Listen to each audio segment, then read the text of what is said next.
So, some of you are here because I asked you to watch this.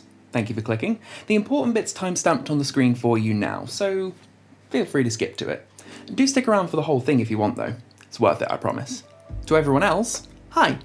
This video, as you could probably tell from the title, is about gender identity. What is it? How does it work? Are the transgenders really destroying Western civilization with their hormones and their YouTube channels? Ignoring that last one, these are pretty loaded questions. I think, scientifically speaking, it is really hard to answer them. What is gender identity? How does it work? If you were to ask me that about this, I'd say, it's a guitar, it works like this.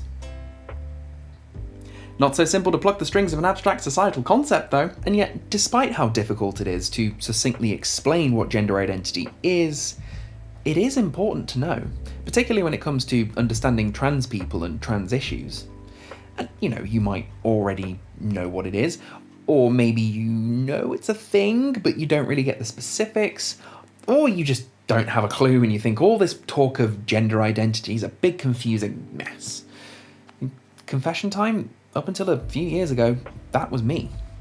I've aligned with progressive politics for quite a while now, but honestly, gender identity was one of the last things to sink in. No matter where you are with it though, all are welcome today. We're going to talk biology, we're going to talk philosophy, and we're going to hopefully clear this concept up and learn some new stuff. One of the first things I said when I started making these video essays was education will cure all. So, time to try and live up to that, I guess. Grab a drink, sit back, class is in session.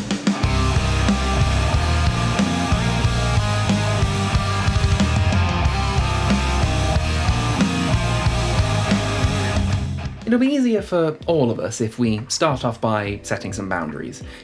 LGBTQ+ is a big acronym, and to any newcomers, it can be very easy to assign the wrong framework. Gay, lesbian, bisexual, pansexual, and any other term denoting whomst you romantically love, who you fancy and or would like to do the special cuddle with, is referring to your sexuality. That's not what we're talking about today. We might mention it in passing where it's relevant, but crucially, sexuality is not gender identity. Now, I don't want you to think that I'm dismissing sexuality as an important part of your identity as a whole, because I know that philosophically it's a bit crass to define it as strictly external, like who you love. There are a lot of ways that internally sexuality could contribute to who you are, but for the purposes of today we do need to make this distinction, so I hope you're all okay with that. By the way, strap in, that's the shallow end of the metaphysical commentary today.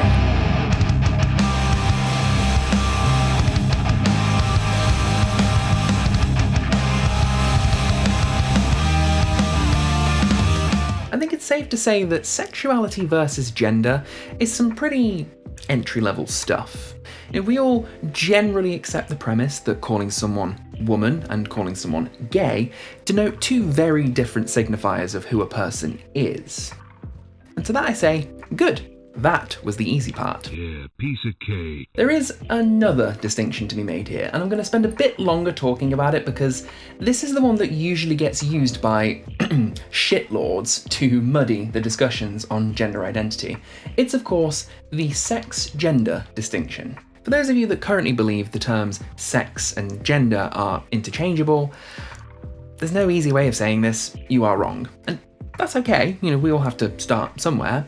But the thing is, scientists, scholars, and LGBTQ+ activists all concur here, so I'm afraid you're just going to have to get used to it. So what is sex, first and foremost, if it's not the same as gender? Well, that is a very good question. The simple answer is that sex is your biological construction.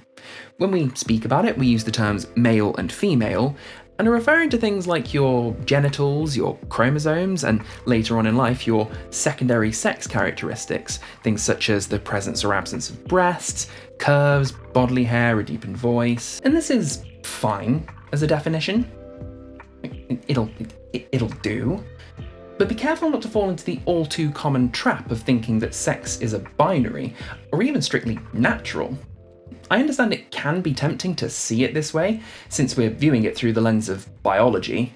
Because, I mean, it's biology, we can see it, it's there, it's squishy. Like, how the hell could it be anything other than natural? The radical splitting of the gendered subject poses yet another set of problems. Can we refer to a given sex or a given gender without first inquiring into how sex and/or gender is given? Through what means? And what is sex, anyway? Is it natural, anatomical, chromosomal, or hormonal? And how is a feminist critic to assess the scientific discourses which purport to establish such facts for us? Does sex have a history, or histories? Is there a history of how the duality of sex was established? A genealogy that might expose the binary options as a variable construction? Are the ostensibly natural facts of sex discursively produced by various scientific discourses in the service of other political and social interests? If the immutable character of sex is contested, perhaps this construct called sex is as culturally constructed as gender. Now, I don't want you to get the wrong idea and think that Judith Butler was trying to conflate sex with gender there. What this extract raises is the very interesting question of precisely what we believe constitutes biological categories of sex. If I were to press you to define female, what essential qualities would you hinge your definition on? Some might say it's the womb, or the capacity for impregnation. Others might say the vagina, or XX sex chromosomes, or even a combination of all of them. But here's the kicker. Wherever you draw the line, you will inevitably exclude some otherwise female people from the category of female. So the point I'm getting at here is that whilst sex is indeed biological, we really shouldn't be considering it a natural binary. We're composed of myriad systems that affect our body's sexual development, which can infinitely vary between and within sexual categories. Even our chromosomes, as Joanna Harper explains in Chapter 2 of Sporting Gender, are capable of producing a multitude of variations that blur sexual lines. But I digress. We've learnt that sex describes our biological factors. But what does that make gender? Gender is the mode of understanding we use, subconsciously or otherwise, to process these perceived sexual differences. It's the way we socially categorize people as men and women, based not only on the biological traits that constitute sex, but all sorts of things like behavior and appearance, because, I don't know, as a species, we like sorting people, I guess. If you're confused, think of it like this. When you look at someone, or talk to someone, or about them, you kinda subconsciously see them as a man or a woman. It's just what we do. Hell, if I asked you, you could probably instantly tell me which one they are. And maybe you're thinking, why is that not just sex then? At which point I'd offer another thought experiment. Pretend, just for a moment, that we as a species decided that penises belong to women now. Like, everything that we expect of women, all of the styles, the behaviours and the roles, now apply to people with penises. Would that change the reproductive functionality of it? No. The biology of the penis wouldn't have changed, but our understanding of who has one would. That's what gender is. It's the way we understand these differences between us and assign values based on that understanding. Where biology stays fixed, our perceptions of each other can be prone to change. So, that's that. Sex is about biological differences, and gender is our social interpretation of those differences. However, this video's about gender identity, so whilst this prerequisite is important, we still have a lot of ground to cover before we understand today's topic. So take a break, grab another beverage, see you back in 5.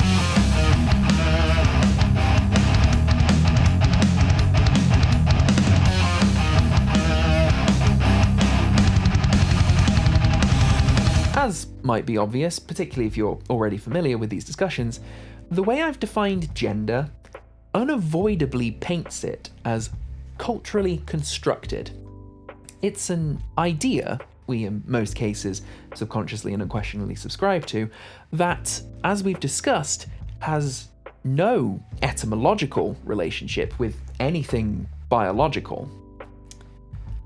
But you may have noticed in that last thought experiment that a little bit of tension exists with this notion. Because if you happen to be a person with a penis, the thought of having womanly gender expectations being thrust upon you might make you a tad uncomfortable. This isn't unlike the passage in Chapter 5 of Julia Serrano's Whipping Girl, where she describes a question that she often asks of audiences at her presentations on trans issues. If I offered you $10 million under the condition that you live as the other sex for the rest of your life, would you take me up on the offer? The vast majority of people shake their heads to indicate no. When I ask individuals why they answered no, they usually get a bit flustered at first, as if they're at a loss for words. Eventually they end up saying something like, because I just am a woman, or it just wouldn't be right. So, what's that all about? If gender's just a cultural construction, what's the problem with just slapping on a different affect? Well, as it turns out, gender has an internal component to it too. Whilst it is defined as how we socially interpret one another as men or women, could this societal understanding also be directed inwards? As I've mentioned, it isn't just biological factors that influence how we'd gender someone. Things like clothing choice, makeup, and hair length, plus a person's attitude and mannerisms, can also give us insight into how we should gender them. But is this culturally instigated? I'd be inclined to say no. The fact is, our understanding of what we like and how we choose to present ourselves, it comes from us, doesn't it?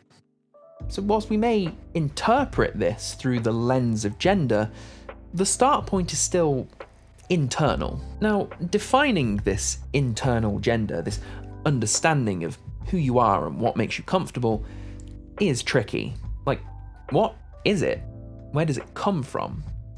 At least with sex, we can look down and see our genitals and feel how they function during the special cuddle. Hell, even with chromosomes, we can whack out a microscope and see the difference between the sexes. But gender... Suffice it to say, this is far from a settled science. I mean, we know it's a thing, just what it is we'll go through later, but in terms of where gender comes from, there are a few theories. Gender essentialism, for example, would have us believe that gender comes from our biology, meaning males and females are born pre-programmed to fulfill their respective gender roles, whereas social constructivism argues that we learn our genders through societal expectations and imitation of people we're taught are like us. And they have their merits. But the gender essentialist theory falls short when we consider how our cultural expectations of gender have shifted over time, or how other cultures can view gender very differently to us. If it were all down to biology, we wouldn't see these differences. Social constructivism similarly runs into difficulty when we observe gender variance in young children who are ostensibly too young for much, if any, social influence to have taken hold. And we don't have to stop there. Judith Butler's theory of gender performativity suggests that gender is something you do, and the act of doing your gender reaffirms what it means to you and society, prompting you to do it again, and the cycle repeats. She doesn't think that it necessarily originates from within us in the essential sense, and in fact spends the lion's share of gender trouble demonstrating that it's seemingly impossible to uncover an essentialist or constructivist origin of gender. Gender ought not to be construed as a stable identity or locus of agency from which various acts follow. Rather, gender is an identity tenuously constituted in time, instituted in an exterior space through a stylized repetition of acts. The effect of gender is produced through the stylization of the body, and hence must be understood as the mundane way in which bodily gestures, movements, and styles of various kinds constitute the illusion of an abiding gendered self. And the theory is interesting. On the one hand, it certainly highlights an inherent instability of gender. If it is something we do, we could affix a new gender culture by doing it differently. easily corroborating the sex-gender distinction when you compare it to the fixed nature of biology. On the other hand, I think the lack of a discernible origin of gender in the theory leaves unanswered why we do the genders we do. Where does it start? Is it purely down to societal pressure? Because that would hit the same wall social constructivism hit earlier. So the final theory we'll go through here is Julia Serrano's intrinsic inclination model. In Whipping Girl, Serrano suggests that gender is the result of an array of biological, societal, and environmental factors, reaching a compromise between essentialism and constructivism. She believes that certain aspects of our gender are innate, things that just feel right, but also that socialization plays a huge role in how we interpret these innate aspects through the lens of gender. She refers to these aspects as intrinsic inclinations, suggesting that we are intrinsically inclined to demonstrate, independent of one another, certain patterns of behaviour, certain desires, certain feelings and modes of expression, and that whilst these inclinations could be socially or biologically influenced, they are individually innate to us. She goes on to explain, because no single genetic, anatomical, hormonal, environmental, or psychological factor has ever been found to directly cause any of these gender inclinations, we can assume that they are quantitative traits. As a result, rather than producing discrete classes such as feminine and masculine, each inclination shows a continuous range of possible outcomes.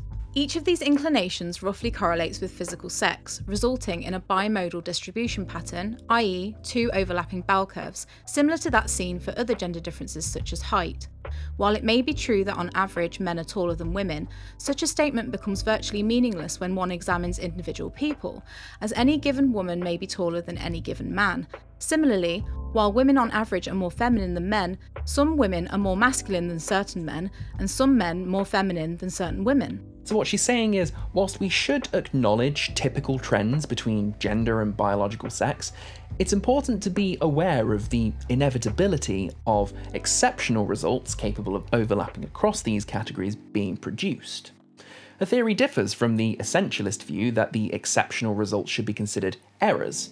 Instead, as a geneticist, she points out that these errors occur far too frequently to be considered as such, and thus should be viewed as perfectly normal variation in the human species. We'll stop there. These theories do a good job of deciphering where gender comes from, but honestly, I don't think any of them are 100% correct or incorrect, not in conflict with each other or conclusive. In fact, I'm almost entirely certain that something will come along in the future to supersede them, but they'll do for now. What we still haven't done, however, is answer the question of what gender materially is. To do this, we have two concepts we need to understand. The first being gender expression. All the things I previously categorized as external gender, like presentation, behavior, other interests, are encompassed by this term, and in line with our tendency to divide society by gender, it can be described as masculine or feminine. As should be clear by now, this does not mean that gender expression will necessarily correlate with our birth sex, our sexuality, or even our gender itself. Like these characteristics, it functions independently of the others. As for the second concept, well, that would be the moment you've all been waiting for.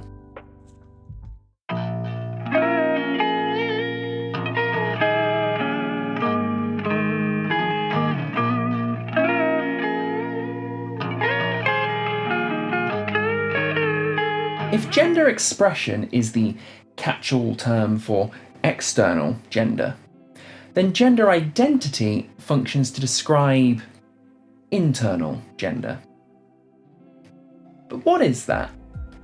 As I mentioned earlier, the start point of all of the constituent parts of gender, such as our expression and the societal understanding of it, comes from within us, from our feelings and our desires. Those feelings and desires, they are part of the story, but gender identity is more succinctly defined as the internal sense of self you possess. When you try to define yourself through the lens of gender, it feeling right to say, I'm a man or I'm a woman, is a communication and confirmation of this sense of self that you have. And gender identity is not the only way to describe this sense. Some might simply use the term gender, or someone like Julia Serrano might use the term subconscious sex, but don't worry about it, we are describing the same concept. This might be the part where, if you're cisgender, your birth sex and your gender align, things might get a little confusing. Gender identity probably doesn't mean that much to you because those internal feelings and desires are just what is. Is there really a fancy concept attached to them? If you've always just kind of felt right about your gender, it's going to be hard to describe or provide an example of what I'm talking about. But I do want to prove it to you. So, let's talk theoretical physics. The Higgs boson is... yes, we're doing this, get used to it. The Higgs boson is a tiny subatomic particle that, it is theorised, gives objects mass. In the same way that an object feels heavier if you push it through water, the Higgs boson is what makes objects feel heavy at all. It's like an invisible universal fluid that you'll move through like fish in an ocean. Thing is, though, you can't see it, you can't feel it, you can't hear it, you can't taste it or smell it. So, is it really there? Well, yes, it is. We discovered it in 2013 by devising an experiment to test the theory of its existence by measuring the effects it would have on its surroundings if it existed. How this works is as follows. Our theory is that if our experiment, A plus B equals C, the particle must exist. However, if it does not equal C, it probably doesn't. Turns out it did equal C, so despite not being able to directly perceive the Higgs boson, we were able to perceive the effects it created when undergoing testing, effects that wouldn't have surfaced otherwise, thereby proving its existence. Hey, look, my idea has an internal logical consistency. And I think that this methodology maps extremely well onto gender identity. Because there is no, little body organ or particle or chromosome or whatever that we can point to and go, that's your gender identity. But we can test ourselves and feel the effect the internal sense has on us. For example, if a waiter greets you as sir or madam, or if you put on a stereotypically masculine or feminine piece of clothing, or if you're sorted onto the boys or girls team in PE at school, feeling, yeah, this makes sense, suggests your gender identity matches the gender you and the world perceive you to be. But, I'm sure you can see where this bit's going, can't you? Much like every concept we've talked about today, whilst there is a general trend of gender identity matching up to birth sex, these two characteristics are by no means intertwined. They operate separately from one another and sometimes can throw up scenarios where gender identity does not match up to someone's birth sex and their perceived gender, a state of being colloquially referred to as transgender. In the example before, it might seem logical to call someone assigned male at birth sir, to expect him to dress in masculine clothing and join the boys' team, but what if internally he feels, no, I don't want that. I feel wrong here. Like, oh, absolutely sure I am, even. It's difficult to deny the existence of gender identity when you're confronted with this realization that your internal sense of self doesn't match up to the self you've been raised and expected to be. The disconnect between internal and external gender creates a tension known as gender dysphoria, And it's a reality that's nothing to scoff at. Like, there's a reason Julia Serrano's audience members turned down that 10 mil. Not being able to realise your most basic natural drives, be your true self, it fucking sucks. And they knew it. Painful, man. All this science and academia, whilst being useful for persuading naysayers to reevaluate their positions, in my opinion, means fuck all compared to the voices of real people who lived this reality. Because we're talking suffering and human happiness here. So, to show you how real it is, I want to quote some of those people for you. And to these YouTubers, I'm really sorry because I didn't ask your permission to do this. I just hope you're okay with me citing you to help educate this audience. And please go give them some love. I'll leave links to their stuff in the description. Firstly, an excerpt from Matilda Högberg, talking about what led her to come out as a trans woman. I had had so much pain in my life. Every time I looked myself in the mirror, I knew that something was not right. I knew deep down that something was wrong with me, but I couldn't find the words to describe it. If that's not doing it for you, Jackson Bird, a trans man, came out in 2015 and had this to say. I had the kind of confidence that comes with being accepted and praised by achieving society's standards. In a lot of ways, it was great. But it wasn't me. It didn't feel like me. It felt like a game I was winning, which gave me a lot of pride to be winning, but I wasn't playing the game as me.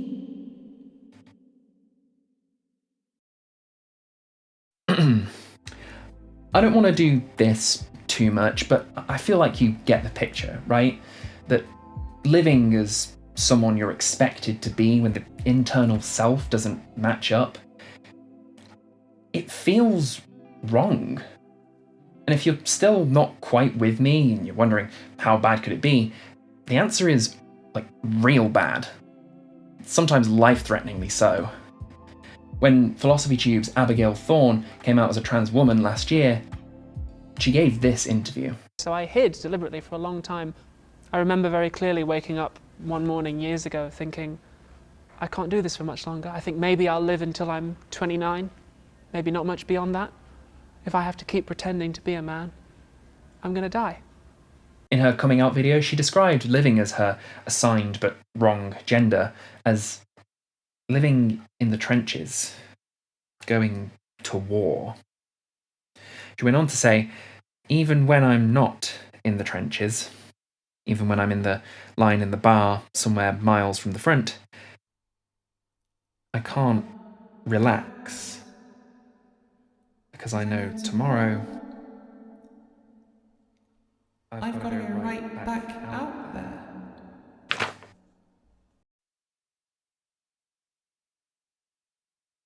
Let's wind it back. This is getting very bleak, and that wasn't the point of this part at all. Thankfully, non-congruent gender identities, and by extension gender dysphoria, as should be obvious, are treatable through social, psychological, medical gender transition. Even though in some territories it can be pretty gate-kept and expensive. Turf Island! The main point of this part, though, was to explain that gender identity is something we all have. It might match up to the gender you've been expected to be since birth, and it might not. But that internal sense is something that scholars, scientists, and LGBTQ+ activists agree exists. There are even studies that suggest it might be rooted in biological causes. However, it's argued that in a world still rife with transphobia, it's probably a risk to try and pathologize gender identity in this way. The stories and the feelings of real people are still the number one source we should be listening to. Because ultimately, the goal here is to become more considerate of trans issues, of the struggles that having a non-congruent gender identity can entail. Now, I've done my best to assuage any doubts or critiques we might harbour, but when it comes to what's best for them, radical I know, we should maybe take their word on it. When it comes to a person's happiness, person should be all that matters.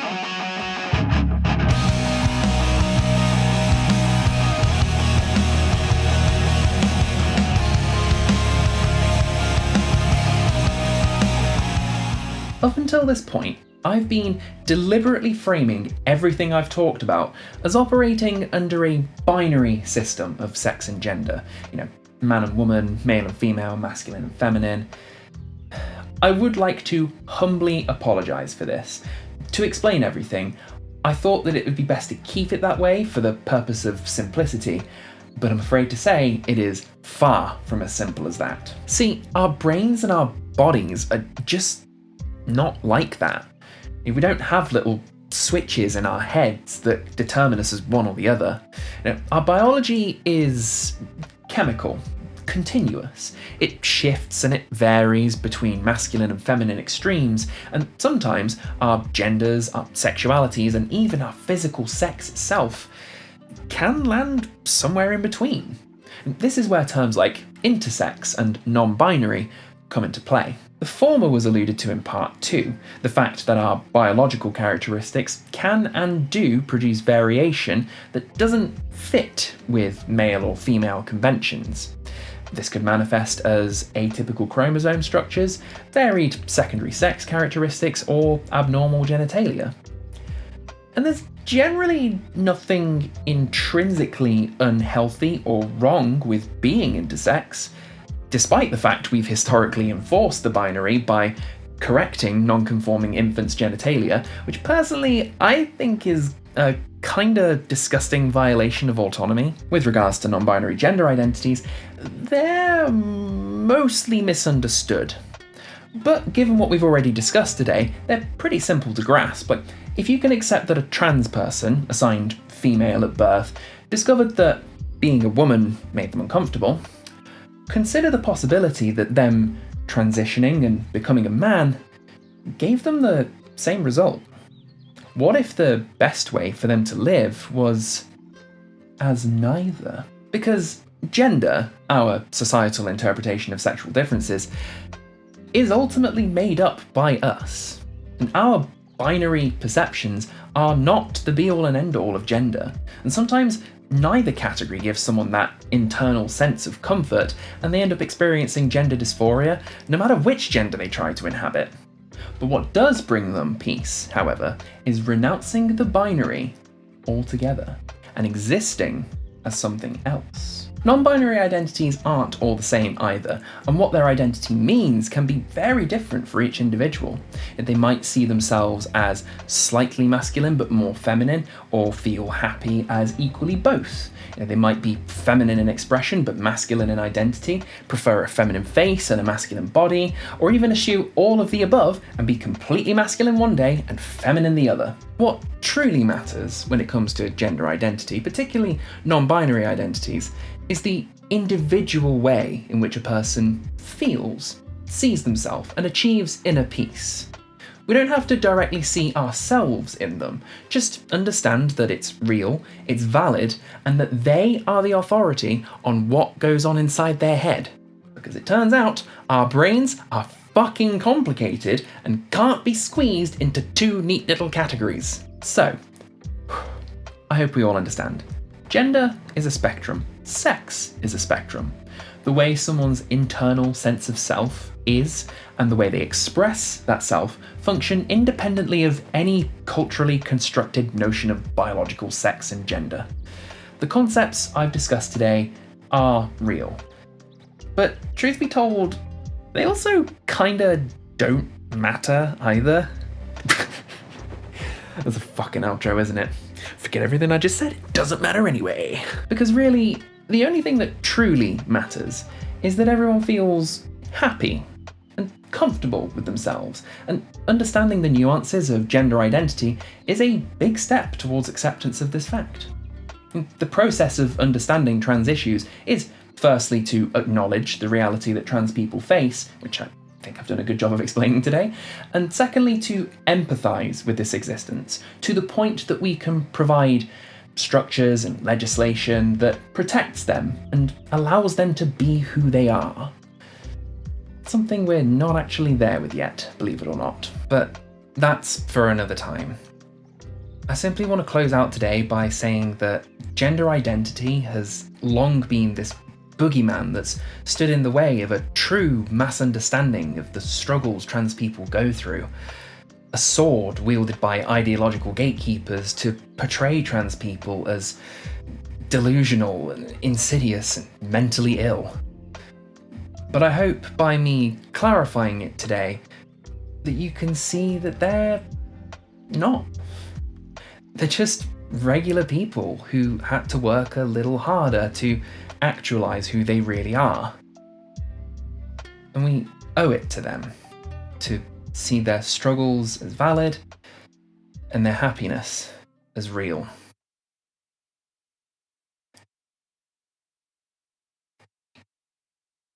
I keep saying them, don't I?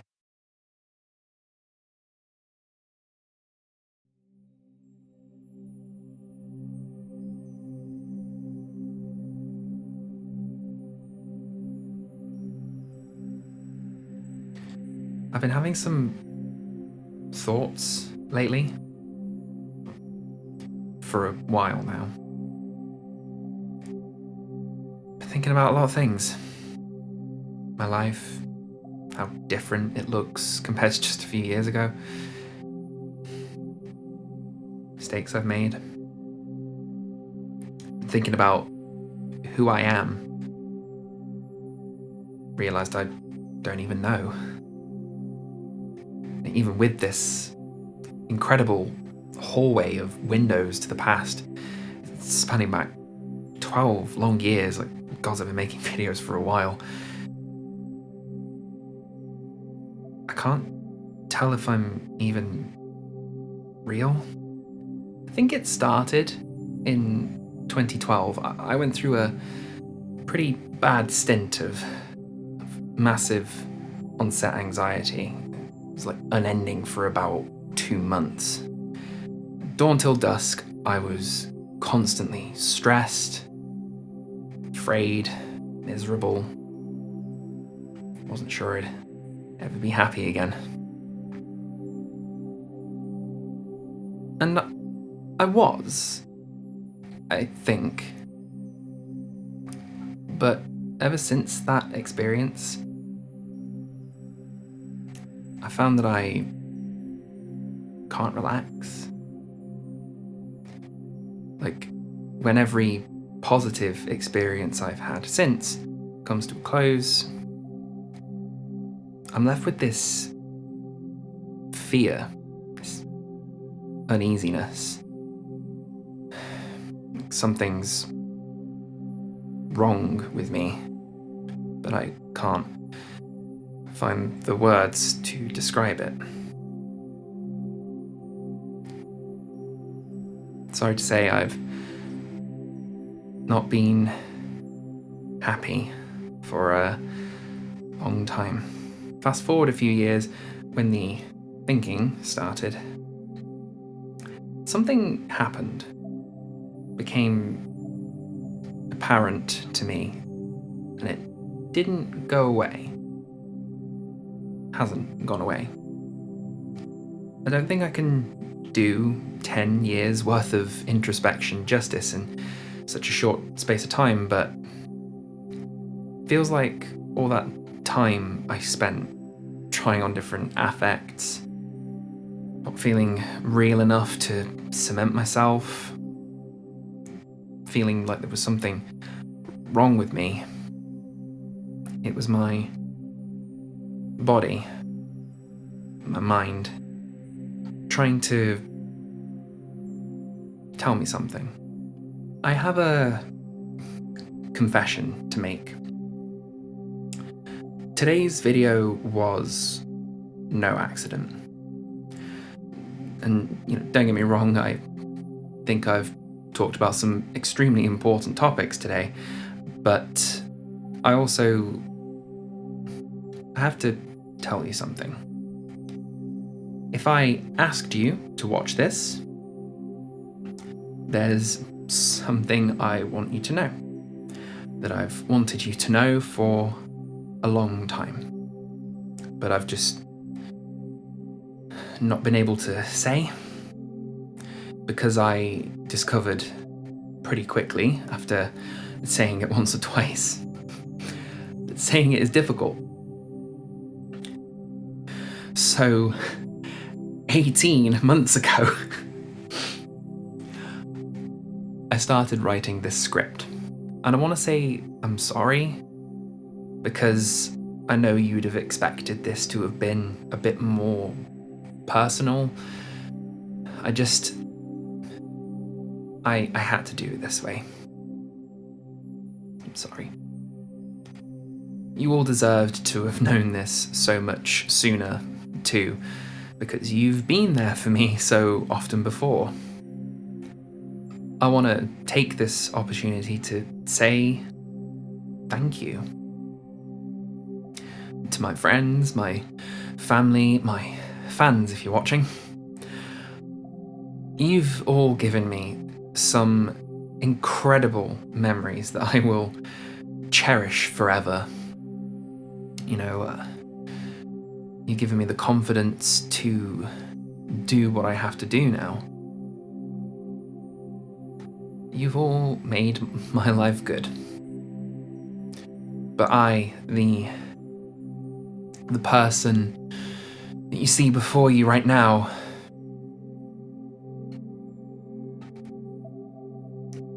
I have to go. I have to go. It feels kind of sad. I mean, it's been a hell of a ride. I've achieved some great things. I've also made some egregious mistakes too. Feels like the end of an era almost. And I've stood on the shoulders of giants too. I've loved and I've shared and I've wronged and I've estranged. I want to say to all of you, thank you. Getting this far, I couldn't have done it without you. And I will never forget that. I guess the only thing left to do is to be on my way. Say my farewells. I thank you all for watching.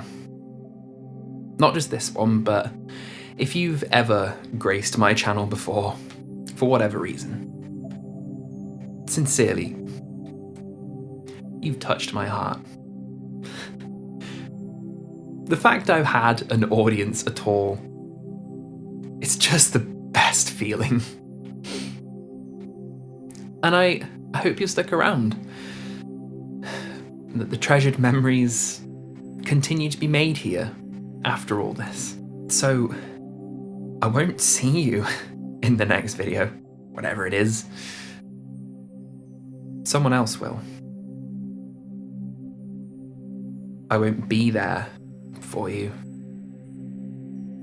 Someone else will. But for the last time ever from me, definitely, as always, I thank you all for watching. Take care.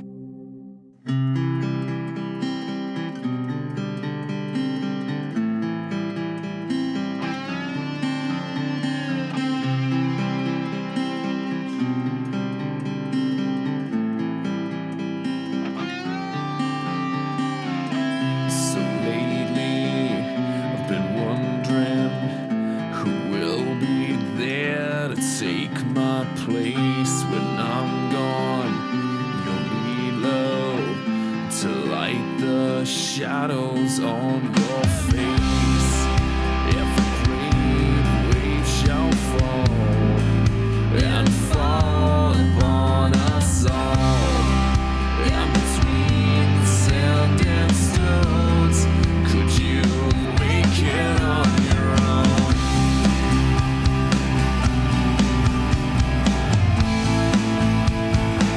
Well, this took a twist, didn't it? Can we cut the music now, the dramatic bits? Thank you. Hello. I have literally no idea how to do this. Oh my god. So, bit awkward.